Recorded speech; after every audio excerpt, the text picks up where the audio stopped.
Bienvenue dans cette nouvelle édition du QG News. Au sommaire, les efforts entamés par le Tchad en matière de gouvernance portent leurs fruits. En atteste le rapport du MAEP, Mécanisme africain d'évaluation par les pairs. Mais le rapport met toutefois en lumière des défis à relever dans le domaine de l'amélioration du climat des affaires. En Afrique, à peine 2% des dépenses mondiales seront injectées dans le domaine des infrastructures entre 2017 et 2035. Pourtant, un meilleur investissement permettrait des gains considérables de croissance. Les détails dans cette édition. Et puis la pratique du cricket se développe en Côte d'Ivoire. Pour la Fédération ivoirienne de cricket, qui compte déjà 230 licenciés, la priorité est donnée aux établissements scolaires afin de constituer un vivier riche en adeptes du cricket. Mais tout d'abord, en Centrafrique, les menaces contre le personnel de la MINUSCA continuent d'accroître. Face à cette situation, la mission de sécurité des Nations Unies s'est dit être débordée, et ce, malgré l'envoi en 2017 d'un renforcement de 900 hommes par le Conseil de sécurité. Il est néanmoins à rappeler que l'effectif de la mission des Nations Unies en Centrafrique, qui devait comprendre jusqu'à 12 000 militaires, n'est toujours pas au complet. Des progrès significatifs, telles sont les conclusions du rapport du MAEP, Mécanisme africain d'évaluation par les pairs, au Tchad. Présenté le 21 juin 2018, le rapport fait état de progrès considérables, notamment dans les domaines des droits politiques et civiques, la redynamisation des institutions de l'État et la réduction des dépenses publiques. Néanmoins, il existe encore des défis à relever, en particulier en matière d'amélioration du climat des affaires. Un sujet de Mahamat Ramadan, notre correspondant au Tchad, commenté par Thierry Ndassa.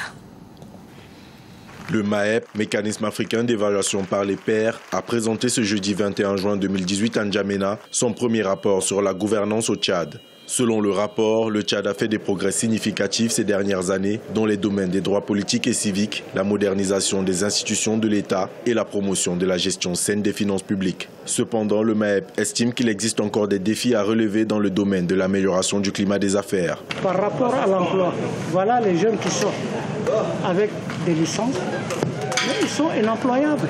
Donc il faudrait former professionnellement pour que les gens soient aptes dans le domaine des ressources, comme le pétrole. Depuis lors, le président et nous, sous son autorité, on a toujours dit que c'est une ressource périssable. La pérennité de l'économie tchadienne, c'est l'agriculture, c'est l'élevage. Donc voilà les recommandations. En lançant officiellement la phase de la mise en œuvre du plan national d'action du MAEP Tchad, le président de la République, Idriss Déby Itno, reconnaît que les défis socio-économiques du pays sont énormes. Il s'engage par ailleurs à mettre en œuvre les réformes nécessaires recommandées par le rapport du mécanisme africain pour le bien-être des Tchadiens. Au même titre que l'éducation, la couverture sanitaire universelle pour l'accès à l'eau, la question de la sécurité alimentaire et l'épanouissement de la masse paysanne est pour nous un impératif de premier ordre. Dans le rapport qui a été rendu public, il y a des insuffisances. Nous le reconnaissons. Je le reconnais personnellement. Et je m'engage ici devant vous et le peuple tchadien de mettre tout en œuvre pour apporter des solutions individuelles à tout ce qui se pose aujourd'hui comme problématique à notre pays. Selon le rapport du MAEP, la fiscalité pétrolière représente environ 70% des ressources budgétaires du pays, contre environ 30% des ressources hors pétrole. Par ailleurs, le document recommande au gouvernement tchadien d'accélérer la mise en œuvre de son programme de la diversification de l'économie. En Côte d'Ivoire, après les pluies diluviennes qui ont entraîné le décès d'une vingtaine de personnes cette semaine à Abidjan, le président Alassane Ouattara a annoncé qu'une aide de 2 milliards de francs CFA sera consacrée aux familles des victimes et des sinistrés. Outre cette enveloppe, des distributions de vivres et d'équipements de première nécessité sont également prévues. Malgré les besoins forts en infrastructures prédominants sur le continent africain, ce secteur souffre de faibles investissements. Seuls 2% des dépenses mondiales seront injectées dans ce secteur en Afrique entre 2017 et 2035 selon l'International Finance Corporation. En cause, la faiblesse des partenariats publics-privés dans le domaine, avec pour conséquence un manque à gagner de 2,6% points de croissance par an. Explication Corinne Kamsefem. Selon les projections d'un récent rapport de l'International Finance Corporation, les dépenses en infrastructure en Afrique entre 2017 et 2035 représenteront à peine 2% des dépenses mondiales dans le secteur. Les États qui font face à de nombreuses contraintes budgétaires doivent pouvoir s'appuyer sur le secteur privé. Or, jusqu'ici, et malgré les besoins, les partenariats publics-privés dans le domaine des infrastructures demeurent embryonnaires en Afrique subsaharienne. L'Afrique du Sud, le Nigeria, le Kenya et l'Ouganda concentrent à eux 48% des projets d'infrastructure au cours des 25 dernières années. Les entreprises africaines manquent de capacité financière. C'est un peu difficile de trouver de véritables multinationales africaines qui exécutent de véritables projets. Généralement, c'est des sociétés personnelles ou des sociétés familiales. Il y a très peu de personnel qualifié, des ingénieurs de haut niveau, des électromécaniciens, des juristes ou encore de matériel lourd adapté aux différents projets d'infrastructure. Pourtant, les bénéfices pour le continent sont intéressants. Selon les experts, un meilleur investissement dans les infrastructures permettrait à l'Afrique subsaharienne de gagner 2,6 points de croissance par an. La croissance du PIB par habitant pourrait également croître de 1,7 points par an, avec en prime l'augmentation des capacités de production et l'extension du réseau routier. Une première recommandation, c'est faciliter l'accès au crédit. Il faut encourager les entreprises à aller dans ce sens, mais travailler avec les sociétés financières, telles les banques.